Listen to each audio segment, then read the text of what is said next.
खूप महत्त्वाची नाही काय महत्त्वाची नाही मीटिंगचे सगळे नोट्स नाही काही आम्हाला बातमीला हे व्हायचं निवडणुकांचा तपशील नेमका भाजपचा नाही तुम्ही हे बघू शकत नाही ना.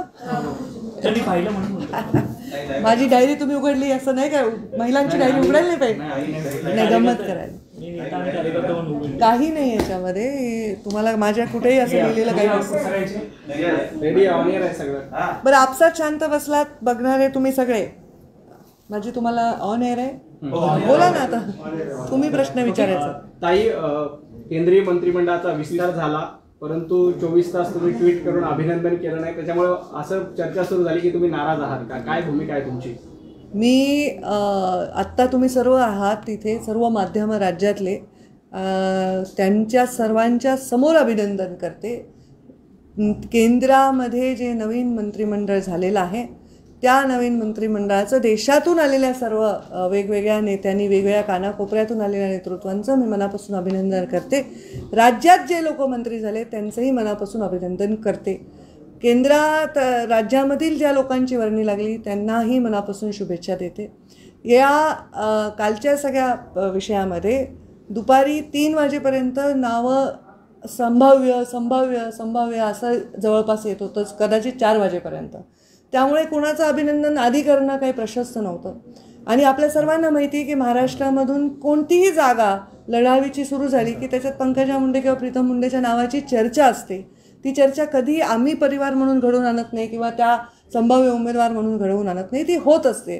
आणि अशावेळी प्रीतमताईंच्याही नावाची चर्चा असल्यामुळे अशी एक चुकीची बातमी गेली की प्रीतमताई दिल्लीत दाखल. आणि काही कार्यकर्त्यांनी मी दाखवते माझ्या मोबाईलमध्ये तिकिटाचे स्क्रीनशॉट मला पाठवले की ताई आम्ही तिकीट काढलं दिल्लीचं. आणि मला हजारो मेसेजेस येत होते त्यामुळे त्यांना कन्फ्युजन होऊ नये म्हणून मी सांगितलं की आम्ही मुंबईतच आहोत. त्याच्यावरनं असा कयास काढला गेला की मी नाराज आहे. तर नाराज असण्याचं काही कारण नाही. सगळ्यांना मुंडे साहेबांचा वारसा आम्हाला आहे आणि मुंडे साहेबांचे संस्कार आहेत. जर प्रत्येक कोणाला संधी मिळाली तर त्याच्याविषयी मोठ्या मनाने आम्हाला आनंद वाटणं हे आमचं कर्तव्य आहे आणि आम्हाला त्याच्याविषयी आनंद आहे. आणि त्यामुळे हे चुकीच्या अशा पद्धतीने मेसेज जाण्याचं काही कारण नाही. मी सगळ्यांना मनापासून शुभेच्छा देतो. त्याच्यातनं बातम्या अशा आल्या म्हणजे तुम्ही ट्विट करायला 24 तास ट्विट केलं नाही त्याच्यामुळे बातम्या अशा झाल्या की भाजपमध्ये पंकजा मुंडे यांना डावललं जातं का अशा प्रकारची एक चर्चा सुरू झाली त्याच्याबद्दल तुमचं मत काय. आता ह्या सगळ्या चर्चा बद्दल काही फार मत व्यक्त करायची आज मला आवश्यकता वाटत नाही. मी ट्विट केलं नाही तर मी ट्विट केलं नाही. आता मी शुभेच्छा देते आणि ट्विट केलं नाही असं बातमी आली म्हणून मी ट्विट केलं असतं तर अच्छा आता पंकजा त्यांनी ट्विट केलं असं झालं असतं. त्यामुळे मी त्याला फारसं महत्त्व दिलं नाही. मी सगळ्यांशी बोलले. भारती पवारांशी मी बोलले. मी कपिल पाटलांशी बोलले. या सर्वांना आदल्या दिवशी निरोप आले होते त्यामुळे ते लोक ऑलरेडी दिल्लीत दाखल झाले होते आणि प्रीतमताई मुंबईत होत्या. त्यामुळे काही तर महान लोकांनी असं सांगितलं की पंकजा मुंडेंनी ट्विट केलं त्यानंतर प्रीतम मुंडेंचं मंत्रिपद गेलं तर हे सगळं हास्यास्पद आहे. प्रीतमताई रात्री 12:30 वाजता डॉक्टर कराडांचा मला फोन आला की मला मुख्यालयातून भाजपच्या फोन आला होता आणि मी दिल्लीत दाखल झालेलो आहे. त्यामुळे या गोष्टीमध्ये हे काही लोक माझे जे संबंध आहेत जे मुंडे साहेबांनी निर्माण केलेले आहेत पक्षामध्ये माझं लोकांशी नातं आहे माझे संबंध नाही. आणि संबंध आणि नात्यामध्ये फरक असतो. नातं कधीच तुटत नाही. संबंध कधी कटू होतात कधी गोड होतात. तर माझं लोकांशी नातं आहे आणि त्या नात्याच्या अनुषंगाने लोक वेळोवेळी रिॲक्ट होत असतात. ते लोकांचं प्रेम आहे लोकांच्या अपेक्षा आहेत. तुमचे समर्थक असं म्हणतात की प्रीतम मुंडे आणि पंकजा मुंडे यांच्यावर अन्याय झाला. भाजप समर्थकांचं असं म्हणणं आहे की पंकजा मुंडे आणि प्रीतमताई यांच्यावर भाजपने अन्याय केला असं समर्थक म्हणतात तुमचे. हे पहा राजकारणामध्ये जेव्हा निवडणुका येतात तेव्हा आपल्याला जनतेच्या मत आणि जनतेच्या कलाची आवश्यकता असते. आणि जनता अनेक वर्ष स्वतःच्या समर्पणातून स्वतःच्या प्रेमातून थोडं थोडं थोडं करून एक नेतृत्वाची उंची तयार करत असते. आणि ती एवढी मोठे मुंडे साहेब आहेत त्यामुळे लोकांचं आमच्यावर प्रेम आहे. आणि असं नाही की प्रेम आहे ना आमचं नुसतंच आमच्याकडे नाव आहे. आमची मेहनत आहे आमची वारसा आहे वक्तृत्व आहे कर्तृत्व आहे या सगळ्या गोष्टीमुळे लोकांच्या अपेक्षा असतात. त्यामुळे आम्हाला लोकांच्या मनामध्ये ह्या भावना ज्या आहेत त्या बदलण्याचं काम माझं नाही. ते वेळेप्रमाणे होत राहील. असं वाटतं का की जी संधी मिळायला हवी होती आता प्रीतम मुंडेंना ज्या प्रकारे ओबीसी आंदोलन महाराष्ट्रात सुरू आहे, एक प्रकारे मोदी मंत्रिमंडळाला ओबीसी चेहरा देण्याचा प्रयत्न करण्यात आला. महाराष्ट्रातनं सगळ्यात मोठं ओबीसी समुदायाचं नेतृत्व करणाऱ्या नावाच्या घराण्याला किंवा त्यांना संधी मिळायला होती एकंदरीत सगळं राजकारण. हे पहा, भारतीय जनता पार्टीमध्ये एक पद्धत आहे निर्णयाची. त्या पद्धतीमध्ये ते निर्णय घेण्यामध्ये जे व्यक्ती जे शक्ती आहेत ते ठरवतात त्यांना कोणता निर्णय घ्यायचा आहे. आणि असं सगळ्याच राज्यांच्या बाबतीमध्ये वेगवेगळे निर्णय झालेले आहेत. त्यामुळं प्रीतमताईंचं नाव चर्चेत होतं. केवळ प्रीतमताईंचं नाव चर्चेत नव्हतं, हिना गावितांचं नाव चर्चेत होतं, अनेक लोकांचं नाव चर्चेत होतं. आणि ते नावं न येता दुसरे नावं आले. तर त्यामुळे पक्षश्रेष्ठींनी हे पहा, नवीन नवीन लोकांना संधी द्यायला काय हरकत नाही. त्यांच्यामध्ये असे काही गुण असतील जे पक्षाच्या भविष्यामध्ये हिताचे असतील, पक्षाची शक्ती वाढवणारे असतील, असं पक्षाला जाणवलं असेल, त्याच्यामध्ये काही हरकत असायचं कारण नाही. असंच प्रेम तुमच्याबद्दल जे लोकांचं प्रेम आहे, असंच प्रेम शिवसेना नेत्यांना देखील वाटते. खास करून संजय राऊत यांनी आजचा अग्रेट लिहिला आहे की जाणीवपूर्वक डावलण्यात आलं. तर दुसरीकडे कोकणातले देखील एक नेते म्हणतायत की जे मुख्यमंत्री पदाच्या शर्यतीत आहेत त्यांना देवेंद्र फडणवीस बाजूला डावलतायत. तुमचं वैयक्तिक मत काय या सगळ्या याच्याबद्दल? हे पण जे मत असतं वैयक्तिक असतं, ते काही जाहीर प्रकट करायचा विषय नसतो. आज माझं हे मत आहे की प्रीतमताईंचं नाव होतं आणि त्या योग्य नाव होतं. असं नाही की अयोग्य होतं. केवळ मुंडे साहेबांची कन्या म्हणून नाही, त्या अत्यंत विक्रमी मताने निवडून आलेल्या आहेत. त्यांनी खूप छान काम केलं आहे. कधी पक्षाची एक बैठक बुडवली नाही, कुठलाही कार्यक्रम त्यांनी डावलला नाही. खूप कष्टाळू आहेत आणि खूप हुशार आहेत. तरुण चेहरा आहे, महिला आहे, बहुजन चेहरा आहे. त्यामुळे त्यांचं नाव हे न येण्यासारखं त्याच्यामध्ये काही नाही आहे. पण कदाचित पक्षाने एखादा निर्णय घेतला, केवळ प्रीतमताईंचंच नाव नाही आलं असं नाही, अनेक लोकांची नावं च्या ऐवजी दुसरे नाव आले. त्यामुळे चर्चा ही त्या नावाच्या वलयामुळे होत आहे आणि त्यामुळे मला वाटतं त्याला विराम द्यावा. तुम्हाला पटलाय का पक्षाचा निर्णय? मला पक्षाचा निर्णय पटण्याचा विषय नाही, कारण पक्षाचा प्रत्येक निर्णय, जेव्हा मला पक्षाने फॉर्म भरायला लावला होता की मी तेव्हाही म्हणलं होतं आपल्या पक्षाची एक पद्धत आहे, मी एलिजिबल आहे का YBCला अप्लाय करायला, कारण मी निवडणूक लढवली. तेव्हा मला पक्षाने फॉर्म भरायला लावला होता आणि पक्षाने नंतर निरोप दिला की नाही आम्ही रमेश अप्पा कराडांना गेलतो. तर तोही निर्णय मला पटलाच होता, हाही निर्णय पटलाच आहे. कारण पक्ष हा आमच्या संस्कारामध्ये अंतिम सत्य आहे आणि पक्षाने जो निर्णय घेतलाय तो पटणं आणि न पटणं हा विषय नसतो. पण सामनामध्ये थेट पंकजा मुंडे यांना खतम करण्याचा डाव भाजपात असं थेट लिहिलं गेलंय. सामनामध्ये पंकजा मुंडे यांना खतम करण्याचं म्हणजे त्यांचं राजकारण खतम करण्याचा भाजपाचा डाव असल्याचं थेट लिहिलं गेलंय. याकडे कसं पाहताय? मला वाटत नाही की भाजपाला मला संपवायचं आहे. मला वाटत नाही मी एवढी खूप मोठी आहे की मला संपवण्यासाठी अगदी प्रधानमंत्र्यांपासून कामाला लागतील. त्यांनी जे लिहिले ते मी वाचलं नाही, ते वाचल्यानंतरच मी त्याच्यावर काही प्रतिक्रिया. मुंडेंना पर्याय म्हणून करार केले जातात का? कारण रमेश कराडांना तुमच्या वेळेला संधी मिळाली, त्याच्यानंतर भागवत कराडांना आता प्रीतमताईंच्या ऐवजी संधी मिळाली, तर मुंडेंना पर्याय म्हणून ओबीसीचं नेतृत्व म्हणून कराडांना पुढे केलं जातं. आणि याला लागूनच वंजारी समाजामध्ये फूट पडण्याचा प्रयत्न भाजपाकडून होतोय, अशा पद्धतीची राजकीय चर्चा देखील रंगते. हे पहा, मी राजकारणात जे आले ते व्यवसाय म्हणून नाही आले, मी राजकारणात एक व्रत म्हणून आले. माझ्या मुंडे साहेबांचा, माझ्या पित्याचा अचानक मृत्यू झाला आणि त्या मृत्यूनंतर बिखरलेला सगळा हा समाज जो अत्यंत संतप्त होता, त्यांच्या मनामध्ये अत्यंत प्रश्नांचं काहूर होतं, त्यांना एका ठिकाणी आणणं हे माझ्यासाठी फार मोठं चॅलेंज होतं. आणि मुंडे साहेबांनी आयुष्यातले 50-40 वर्ष खपवून एक ठिकाणी सगळं व्यवस्थित घडी बसवलेली होती. त्या घडीला विस्कटू देऊ नये एवढी साधी माझी जबाबदारी आहे. आता ही माझी जबाबदारी मी पूर्णपणे पार पडते. माझ्या समाज म्हणजे मी फक्त वंजारी समाजाची आहे हे मला मान्य नाही, कारण जाती रचना मला मान्य. वंजारी समाजात माझा जन्म आहे, वंजारी समाजाचा आयुष्यभर मी ते जन्माचा अभिमानाने बाळगणारा व्यक्ती आहे. पण वंजारी समाजाबरोबर मी या राज्याची एक महिला नेता आहे, राज्याची एक सगळ्या म्हणजे मला वाटतं की महाराष्ट्रामध्ये सगळ्याधिक जास्त सभा सर्व समाजाच्या उमेदवारांच्या मी घेते. ते एक चांगली वक्ता आहे का? मला फक्त समाज म्हणून बघणं हे पण मला वाटतं चुकीचं आहे. मी आता वंजारी समाजामधला व्यक्ती कोणी मोठा होत असेल तर मी त्याच्या पाठीशी आहे आणि राहणार आहे. फक्त मुंडे साहेबांनी ज्या पद्धतीने या गोष्टी हाताळल्या त्याच पद्धतीने हाताळावं. कोणा गरिबाला वाटू नये की आमच्या साहेबांसारखं हे नाही, एवढी काळजी सगळ्यांनी घेतली पाहिजे. त्यांना जी संधी मिळाली आहे ती संधी त्यांचं नेतृत्व मोठं करण्यासाठी किंवा पक्षाने त्यांच्यावर विश्वास टाकला आहे. बघू आता त्याच्यामध्ये आणखी किती ताकद वाढवते माझी अपेक्षा आहे की जर जास्त लोकांना, म्हणजे पंकजा मुंडे आणि प्रीतम मुंडे म्हणजेच वंजारी समाज नाही आहे, इतर लोकही म्हणजे वंजारी समाज आहे, तर त्यांच्यामुळे आणखी ताकद वाढण्याची आपल्याला चित्र दिसलं पाहिजे.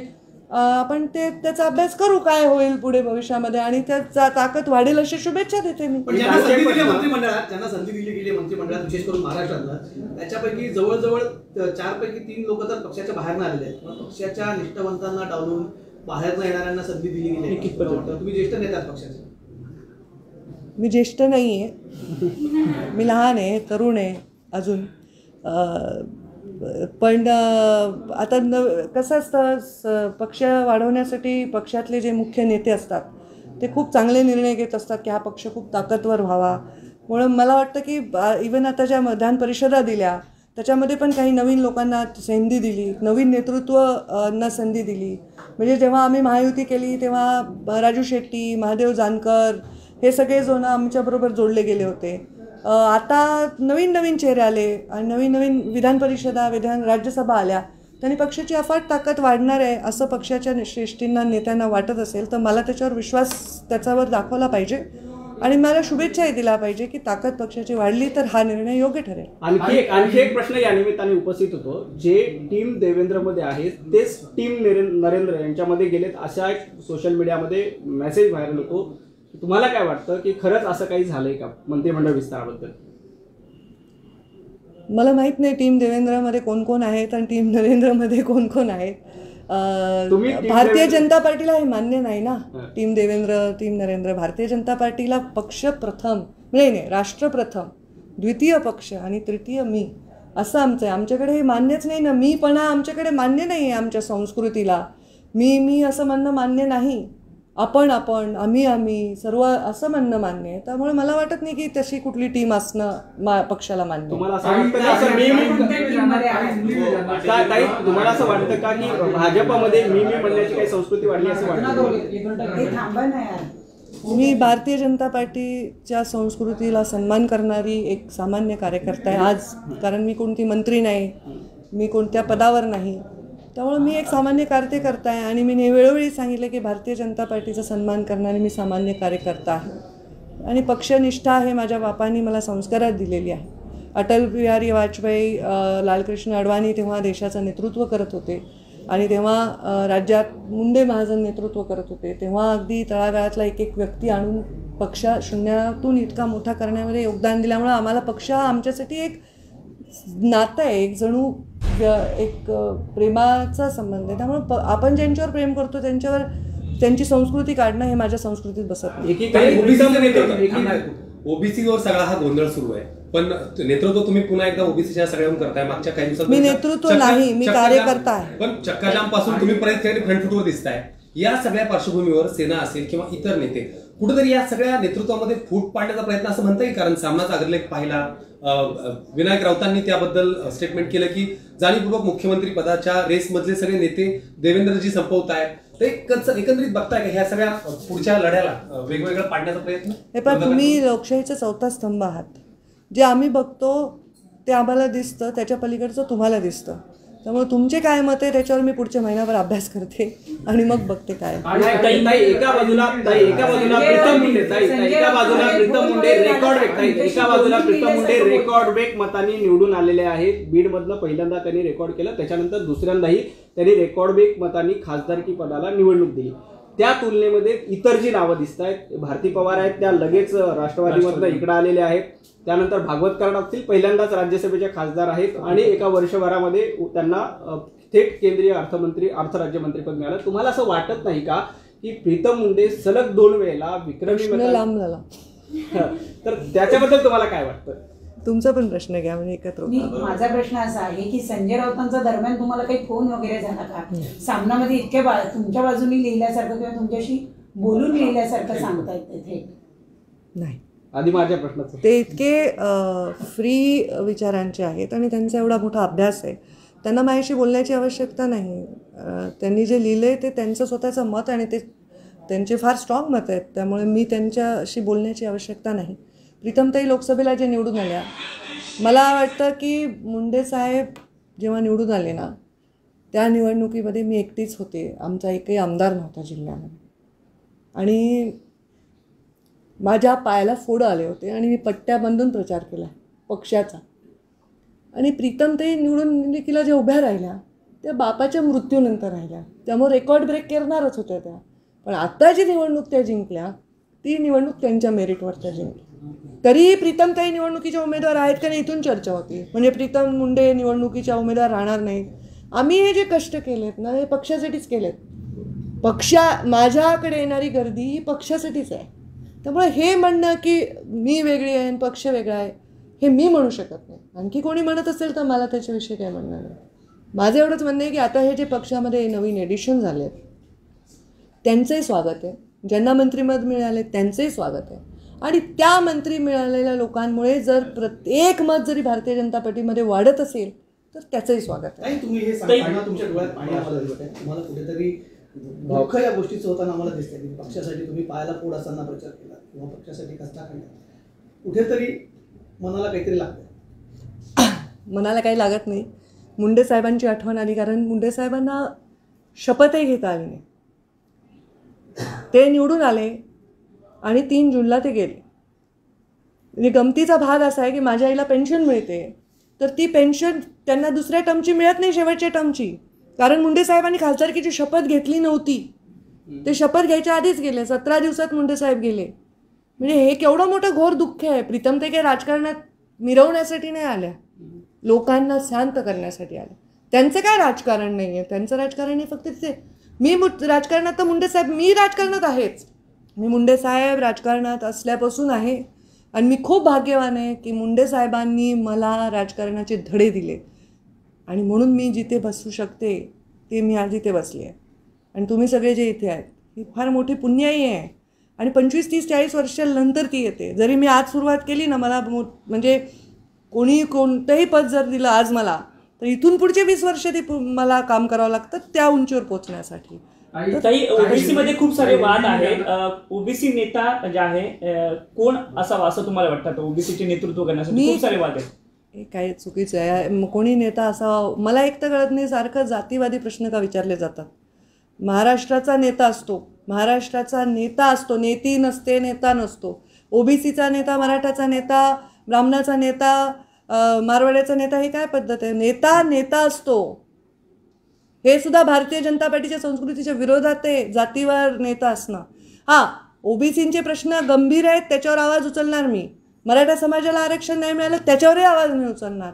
जो वंचित आहे आणि जो पीडित आहे त्यांचा वाली आणि वाणी बनणं हे मुंडे साहेबांचा जीवनामधला एक प्रवास होता. आणि त्यावेळी कधी कधी पक्षाच्या भूमिकेच्या पलीकडे जाऊनही त्यांनी भूमिका घेतली. हा त्यांचा संस्कार होता आणि त्याच्यामुळे पक्षाचं ताकदच वाढली. पक्षाची ताकद कमी कधी झाली नाही. ज्या ओबीसी आरक्षणासाठी गोपीनाथ मुंडेंनी संघर्ष केला, जिस तरीके से प्रीतमताई का नाम चल रहा था इस दिन तक, आखिरी समय तक कि वो मंत्री बनने जा रही हैं, लेकिन फाइनल जो नाम सामने आया उसमें प्रीतमताई नहीं थी. आपने खुद ट्वीट करके इसकी जानकारी दी. कैसे देखते हैं, क्या प्रीतमताई जो 2 बार वहां से निर्वाचित होकर आई हैं उनको क्या साइडलाइन करने की कोशिश की गई क्या पक्ष के जरिए? मैं ये जाहिर रूप से कहना चाहती हूँ, यहाँ मराठी माध्यम और हिंदी माध्यम है, प्रीतम मुंडे या पंकजा मुंडे ने कभी भी कोई भी मंत्री पद की मांग की नहीं. कोई भी नेता से हम मिले नहीं. ये बातें गलत है कि हम कोई अपेक्षित प्रवास कर रहे थे उस पद की तरफ जाने के लिए. और ये भी बहुत सही मैं बताना चाहूँगी कि प्रीतम मुंडे का नाम चल रहा था, क्योंकि इस महाराष्ट्र में कोई भी पद आने वाला हो तो नेचुरली मुंडे का नाम चलता है. जैसे विधान परिषद और राज्यसभा के लिए मेरा भी चला, तो ये नाम चल रहा था. और जब ये नाम चल रहा था और कुछ नाम अचानक सामने आए, वैसे हिना गावित जी का भी नाम चल रहा था. उनके भी पिता मंत्री रहे हैं, वो भी भारतीय जनता पार्टी में इतने सालों पहले आए हैं, उनका भी नाम चल रहा था. तो ये एक प्रीतम मुंडे का नाम चल रहा था और नहीं हुआ ऐसा नहीं है. बहुत लोगों का नाम चल रहा था और नहीं हुआ ये है. पर यहाँ लोगों का थोड़ा नेचुरली ज़्यादा प्रेम और प्रभाव होने से रिएक्शन होती है. मैं ये कहना चाहूँगी, हमने कोई मांग नहीं की थी और हमें पार्टी के निर्णयों से कोई आपत्ति होने का कोई कारण नहीं.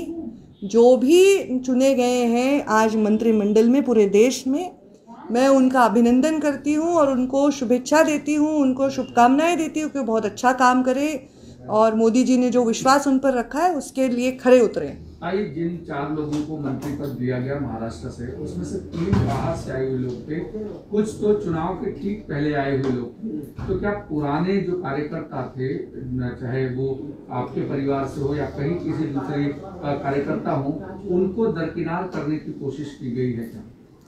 देखिए, मैं ये सोचती हूँ कि मुंडे जी ने मैं राजनीति मेरे लिए व्यवसाय नहीं है, मेरे लिए व्रत है।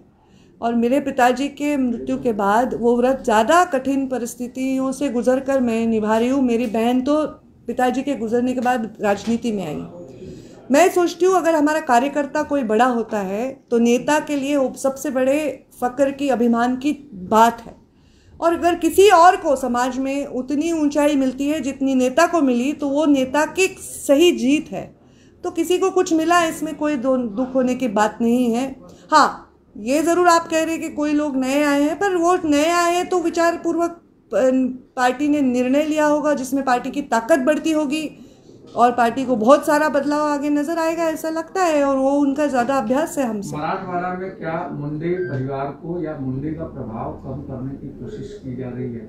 मुंडे जी का प्रभाव सिर्फ मराठवाड़ा में नहीं है, मैं तो अभी दूसरे राज्यों में भी जाती हूँ, बहुत प्रभाव है और वो कम करने की कोशिश में बढ़ता है, ऐसा मेरा अनुभव है। तो कोई कम करने की प्रयास कर रहा है ऐसे मुझे नहीं लगता। लेकिन जिस तरह से एक ओबीसी चेहरा देने की कोशिश की थी मंत्रिमंडल को, माना जा रहा था कि महाराष्ट्र में सबसे बड़ा ओबीसी नेतृत्व का नाम मुंडे साहब से जुड़ा हुआ है। ऐसे में उनके परिवार में किसी को मंत्री पद देना, हालांकि 2 टर्म MP रह चुकी है प्रीतम मुंडे, उनको देना ज़्यादा लाजमी नहीं था। या फिर मुंडे परिवार हो या फिर महाजन परिवार हो, पूनम महाजन का भी नाम चला था आपके परिवार से जुड़े, क्या ऐसे में उनको देना लाजमी नहीं था? देखिए, मैं सोचती हूँ जिनको मिला है वो भी तो मुंडे परिवार ही है। जो आज इस पद पर विराजमान हुए वो तो मुंडे जी ने ही बनाए, मुंडे जी ने उनको संस्कार दिए। तो हमारे लिए हम और पार्टी हम अलग परिवार मानते नहीं हैं और उनको मिला है तो हमको उसमें दुख की बात नहीं है, हमको आनंद ही है। और मैं सोचती हूँ कि इसमें ताकत बढ़ रही है पार्टी की, ऐसा मैं सोच रही हूँ। शायद पार्टी ने ऐसा निर्णय लिया है, विधान परिषद में भी बहुत लोगों को इसमें नए नए लोगों को शामिल किया है, तो पार्टी की ताकत बढ़ रही होगी, पार्टी का अपना अभ्यास होगा। लेकिन ऐसा विधान परिषद के वक्त आपको विधान परिषद में आपका पुनर्वास किया जाएगा ऐसी चर्चा थी। उसके बाद में ये भी चर्चा थी कि शायद आपको, देखो, कोई बाढ़ मेरे घर में नहीं आई है, मेरा घर बह नहीं गया है, मैं आश्रित कहीं होने का एप्लीकेशन नहीं करी हूँ। मेरा पुनर्वसन कौन क्यों करेगा? मेरा पुनर्वसन जिसका किया जाता है वो जो बर्बाद हो चुका है, जिसको जो बह चुका है, ख़त्म हो चुका है। मेरे पुनर्वसन ये शब्द मुझे मान्य नहीं। लेकिन जिस तरीके से विधान परिषद के समय में आपका नाम सबसे आगे चर्चा में था, विधान परिषद की सीट आपको दी जाएगी, वहाँ पर भी नए लोगों को मौका मिला। फिर यहाँ पे चर्चा प्रीतम ताई का था, वहाँ पे भी नए लोगों को मौका मिला। तो इससे कई समर्थकों में क्या किसी तरीके का रोष है? क्योंकि आप लगातार जरूर देखिए, मैं ये साफ कहती हूँ, मेरे मन में इसमें कोई आपत्ति नहीं है। ये पार्टी का निर्णय है, इन निर्णय प्रक्रिया से मैं गुजर चुकी हूँ और मुझे इसमें कोई आपत्ति होने का कारण नहीं। पर समर्थकों का एक प्रेशर होता है, जो आदमी मासेस के साथ काम करता है उसको मास का प्रेशर होता है। जो आदमी लॉयल हमारे से सालों तक जो वोटर रहा है उसका थोड़ा प्रेशर होता है, तो नेचुरली समर्थकों में थोड़ा सा नेगेटिविटी है। ये मैं कैसे नकार सकती हूँ, पर उसका मुझसे या मेरे परिवार में कोई नेगेटिविटी उस बारे में नहीं। एक ज़माने में मुंडे साहब भी पर इसी तरह का प्रेशर था, उनको पार्टी में दरकिनार किया जा रहा है, ऐसी चर्चाएं थी। उस वक्त मुंडे साहब ने लगभग पार्टी में अपनी नाराजगी जाहिर की थी। उन्होंने तब पार्टी छोड़ने तक का निर्णय लिया था। सुषमा स्वराज ने उनको समझाया था, उनके बंगलों पर एक प्रेस कॉन्फ्रेंस हुई थी सुषमा स्वराज जी के बंगलों पर, तब मुंडे साहब ने अपना निर्णय पीछे लिया था। जब ऐसे एक मास लीडर को दरकिनार किया जाता है तो क्या ऐसी भावनाएं आती है लीडर के मन में, जिस तरह से मुंडे साहब के मन में आई थी, ऐसी भावनाएं आती है? मैं अभी मुंडे जी यहाँ नहीं है तो उनके बारे में ये कहना भी गलत होगा, क्योंकि उन्होंने इस पार्टी को अपने बच्चे की तरह पाला पोसा है। तो वो आज नहीं, और पार्टी में ही वो पैदा हुए, राजनीति में और पार्टी में ही उनका अंतिम श्वास उन्होंने लिया।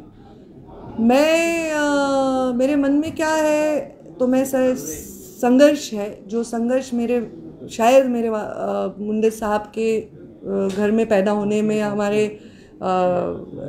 प्रॉपर्टी में जैसे किसी को कुछ जायदाद मिल जाती है वैसे मुझे मिल जाता है, उसके बारे में मुझे आपत्ति नहीं है। मुझे बिल्कुल लगता नहीं है कि ऐसा कुछ निर्णय करने की आवश्यकता है। मैंने हर बार ये कहा कि हर समय बदलता रहता है। अगर नए लोगों को वो कुछ न कुछ नया रोल दे रहे हैं तो पार्टी को उसके फ़ायदा या नुकसान जो भी है वो उसका भी इवॅल्युएशन करेंगे।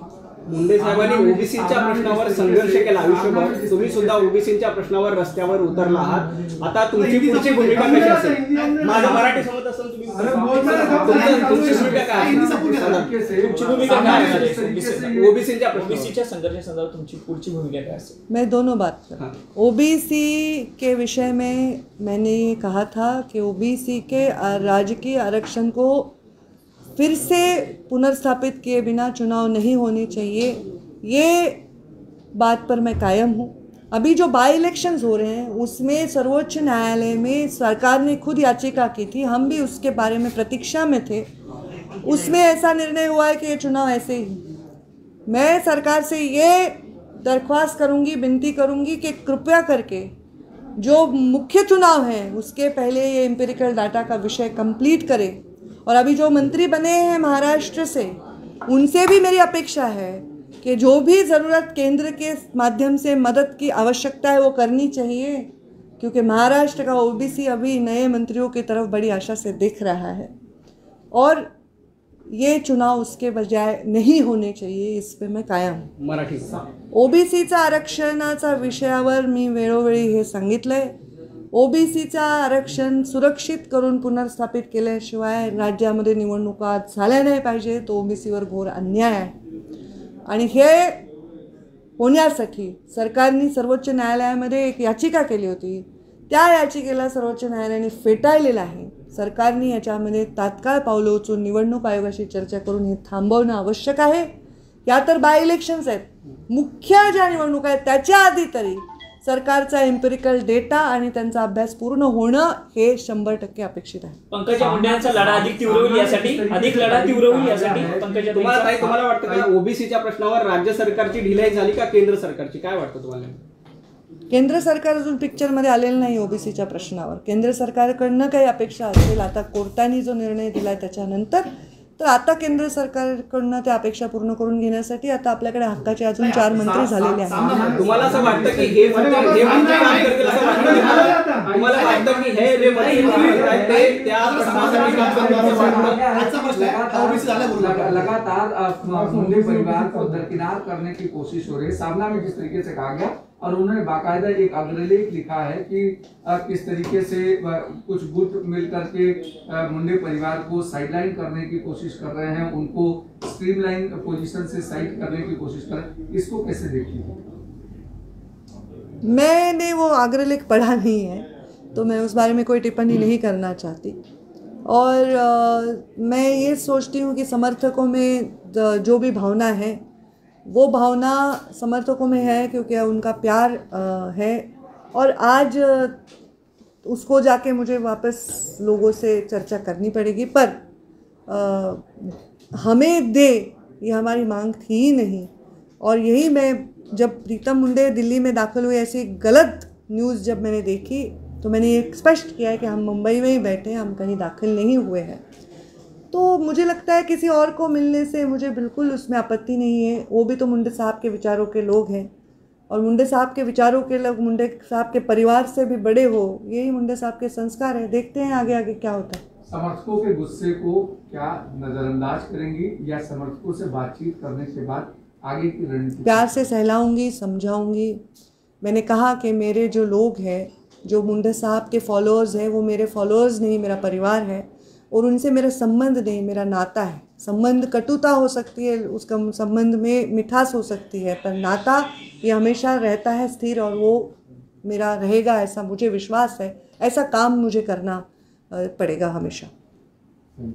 शेवटचा प्रश्न, एकनाथ खडसेंच्या ईडी चौकशी केली आहे, तुम्हाला काय वाटतं की ज्या पद्धतीनं आरोप होतोय की केंद्र सरकार एजन्सीचा गैरवापर करतो? हे पहा, मला असं वाटतं की ईडी, CBI, CID या फार मोठ्या इन्व्हेस्टिगेशन एजन्सीज आहेत, त्यांच्या इन्व्हेस्टिगेशन एजन्सीमध्ये जेवढा कमी आपण टिप्पणी करू तेवढा योग्य न्याय होईल. त्याच्यामध्ये चूक असेल तर त्यांचा न्याय होईल, बरोबर असेल तर तसा न्याय होईल. त्याला आपण कुठे डिस्टर्ब करू नये.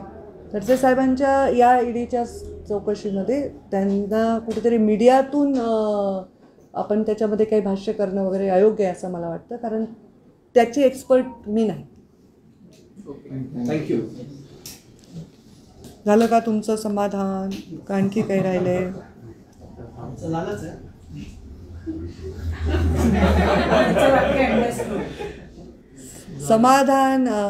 समाधान होईल असं ना? समाधान एक नाही. नाही काही नाही. मी नेहमी लाईव्हवरच असते. मी तुम्ही कॅमेरा ऑफ केला तरी मी लाईव्हवर आहे. समाधान जे होईल तो नेता कसला? त्यांनी सतत संघर्ष करणाराच माणूस नेता असतो. सामान्य माणसाचा हा, सामान्य माणूस. तुमचं काही प्लॅन आहे ओबीसीच्या संदर्भात नवीन काही प्लॅनिंग चाललंय? काही नाही. आता आमचं निवडणुका आरक्षण हे प्लॅनिंग आहे आणि त्याच्या पलीकडे काही आम्हाला सुप्रीम कोर्टाने वाटतं याला सांगितलं निवडणूक आयोगाला की तुम्ही तुमच्या पातळीवरती निर्णय घ्या म्हणून. कदाचित आज निर्णय होण्याची शक्यता आहे.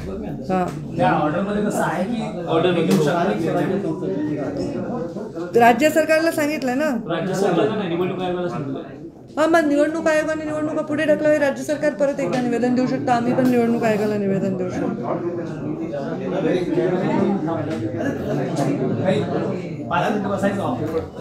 बसते ना.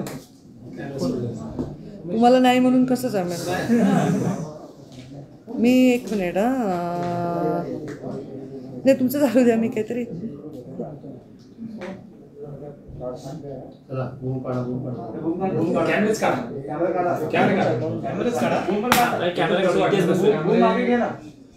नाही, आपण आत बसू ना. हे कॅमेरे तुमचे काढत राहा. जे रिपोर्टर्स आहेत ते आत चला. आपण बसू. त्यांना सेटअप काढू दे त्यांचा. एक व्हिडिओ मग त्याचा प्रश्न